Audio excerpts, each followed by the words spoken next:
नमस्कार दोस्तों, आप सभी का स्वागत है हमारे YouTube चैनल प्रभु की ओर में। आज हम आप सभी के लिए लेके आए हैं बृहस्पति देव की कथा और व्रत विधि। बृहस्पतिवार के दिन भगवान बृहस्पति की पूजा की जाती है।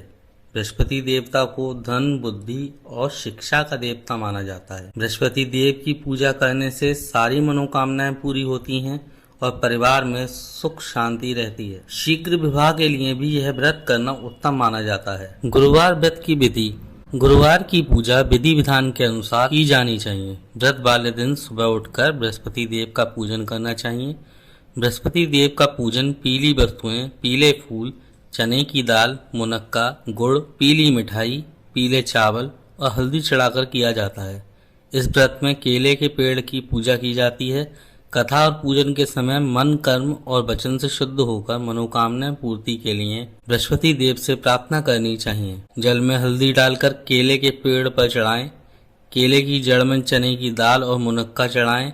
साथ ही दीपक जलाकर पेड़ की आरती उतारें। बृहस्पतिवार का व्रत पौष मास के अलावा किसी भी मास में बृहस्पतिवार के दिन शुरू किया जाता है। कोशिश करें कि व्रत शुक्ल पक्ष में शुरू करें और 7 व्रत रखने पर आप बृहस्पति ग्रह के दुष्परिणाम जो भी आपको प्राप्त हो रहे हैं उनसे आप मुक्त हो जाएंगे।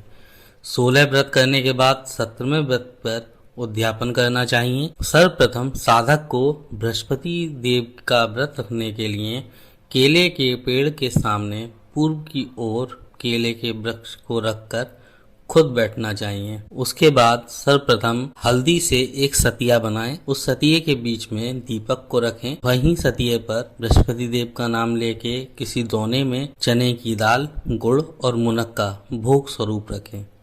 उसके बाद एक लोटे में हल्दी और गंगा जल डालकर व्रत की कथा को पढ़ना चाहिए। साधक को कोशिश करनी चाहिए कि वह इस दिन काला और नीले रंग का प्रयोग जितना कम कर सके उतना कम करे, मतलब नीले रंग और काले रंग के वस्त्रों को धारण ना करे। आइए हम आपको बताते हैं गुरुवार व्रत की कथा। प्राचीन काल की बात है, किसी राज्य में एक बड़ा प्रतापी और दानी राजा राज करता था। वह प्रत्येक गुरुवार को व्रत रखता एवं भूखे और गरीबों को दान देकर पुण्य प्राप्त करता था, परंतु यह बात उसकी रानी को अच्छी नहीं लगती थी। वह ना तो व्रत करती थी, ना ही किसी को एक भी पैसा दान में देती थी और राजा को भी ऐसा करने से मना करती थी। एक समय की बात है, राजा शिकार खेलने के लिए वन चले गए थे। घर में रानी और दासी थी। उसी समय गुरु बृहस्पति देव साधु का रूप धारण कर राजा के दरवाजे पर भिक्षा मांगने आए। साधु ने जब रानी से भिक्षा मांगी तो वह कहने लगी, हे साधु महाराज, मैं इस दान और पुण्य से तंग आ गई हूँ। आप कोई ऐसा उपाय बताएं जिससे कि सारा धन नष्ट हो जाए और मैं आराम से रह सकूं। बृहस्पति देव ने कहा, हे देवी, तुम बड़ी विचित्र हो। संतान और धन से कोई दुखी होता है क्या? अगर अधिक धन है तो उसे शुभ कार्यों में लगाओ। कुमारी कन्याओं का विवाह कराओ। विद्यालय और बाग बगीचे का निर्माण कराओ, जिससे तुम्हारे दोनों लोग सुधरें। परंतु साधु की इन बातों से रानी को खुशी नहीं हुई। उसने कहा कि मुझे ऐसे धन की आवश्यकता नहीं है जिसे मैं दान दूं और जिसे संभालने में मेरा सारा समय नष्ट हो जाए। तब साधु ने कहा, यदि तुम्हारी ऐसी इच्छा है तो मैं जैसा तुम्हें बताता हूँ तुम वैसा ही करना। गुरुवार के दिन तुम घर को गोबर से लीपना, अपने केशों को पीली मिट्टी से धोना, केशों को धोते समय स्नान करना, राजा से हजामत बनाने को कहना, भोजन में मांस मदिरा खाना, कपड़ा धोबी के यहाँ धुलने डालना। इस प्रकार 7 बृहस्पतिवार करने से तुम्हारा समस्त धन नष्ट हो जाएगा। इतना कहकर साधु रूपी बृहस्पति देव अंतर्ध्यान हो गए। साधु के अनुसार कई बातों को पूरा करते हुए रानी को केवल 3 बृहस्पतिवार ही बीते थे कि उसकी समस्त धन संपत्ति नष्ट हो गई। भोजन के लिए राजा का परिवार तरसने लगा। तब एक दिन राजा ने रानी से बोला कि हे रानी, तुम यहीं रहो, मैं दूसरे देश को जाता हूँ, क्योंकि यहाँ पर सभी लोग मुझे जानते हैं, इसलिए मैं कोई छोटा कार्य नहीं कर सकता। ऐसा कहकर राजा प्रदेश चला गया। वहाँ वह जंगल से लकड़ी काट कर लाता और शहर में बेचता। इस तरह वह अपना जीवन व्यतीत करने लगा। इधर राजा के प्रदेश जाते ही रानी और दासी दुखी रहने लगी। एक बार जब रानी और दासी को 7 दिन तक बिना भोजन के रहना पड़ा तो रानी ने अपनी दासी से कहा, हे दासी, पासी के नगर में मेरी बहन रहती है, वह बड़ी धनवान है, तू उसके पास जा और कुछ ले आ, ताकि थोड़ी बहुत गुजर बसर हो जाए। दासी रानी की बहन के पास गई। उस दिन गुरुवार था।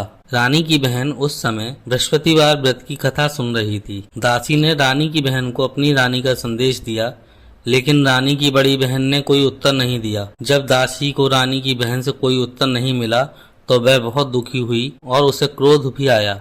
दासी ने वापस आकर रानी को सारी बात बता दी। सुनकर रानी ने अपने भाग्य को कोसा।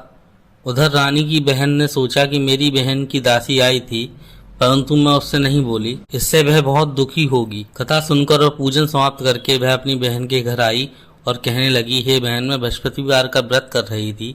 तुम्हारी दासी मेरे घर आई थी, परंतु जब तक कथा होती है तब तक ना तो उठते हैं और ना ही बोलते हैं, इसलिए मैं नहीं बोली। कहो दासी क्यों गई थी? रानी बोली, बहन तुमसे क्या छिपाऊं, हमारे घर में खाने तक को अनाज नहीं था। ऐसा कहते कहते रानी की आंखें भर आईं। उसने दासी समेत पिछले 7 दिनों से भूखे रहने तक की बात अपनी बहन को विस्तार पूर्वक सुना दी। रानी की बहन बोली, देखो बहन, भगवान बृहस्पति देव सबकी मनोकामना को पूर्ण करते हैं। देखो शायद तुम्हारे घर में अनाज रखा हो। पहले तो रानी को विश्वास नहीं हुआ, पर वह बहन के आग्रह करने पर उसने अपनी दासी को अंदर भेजा तो उसे सचमुच अनाज से भरा एक घड़ा मिल गया। यह देखकर दासी को बड़ी हैरानी हुई। दासी रानी से कहने लगी, हे रानी, जब हमको भोजन नहीं मिलता तो हम व्रत ही तो करते हैं, इसलिए क्यों ना इनसे व्रत और कथा की विधि पूछ ली जाए ताकि हम भी व्रत कर सकें। तब रानी ने अपनी बहन से बृहस्पतिवार व्रत के बारे में पूछा।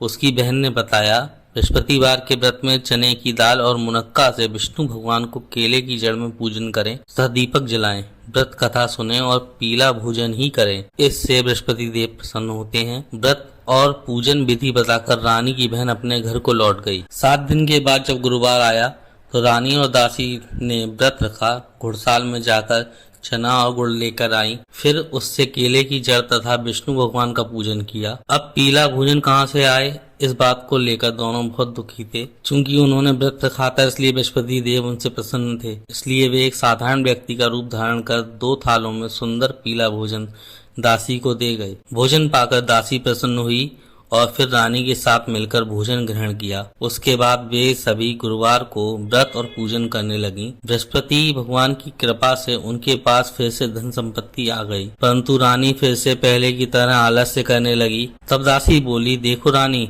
तुम पहले भी इस प्रकार आलस्य करती थी, तुम्हें धन रखने में कष्ट होता था, इस कारण सभी धन नष्ट हो गया, और अब जब भगवान बृहस्पति की कृपा से धन मिला है तो तुम्हें फिर से आलस्य हो रहा है। रानी को समझाते हुए दासी कहती है कि बड़ी मुसीबतों के बाद हमने यह धन पाया है, इसलिए हमें दान पुण्य करना चाहिए, भूखे मनुष्य को भोजन कराना चाहिए और धन को शुभ कार्यों में खर्च करना चाहिए, जिससे तुम्हारे कुल का यश बढ़ेगा, स्वर्ग की प्राप्ति होगी और पितृ प्रसन्न होंगे। दासी की बात मानकर रानी अपना धन शुभ कार्यों में खर्च करने लगी, जिससे पूरे नगर में उनका यश फैलने लगा। बृहस्पतिवार व्रत कथा के बाद श्रद्धा के साथ आरती की जानी चाहिए।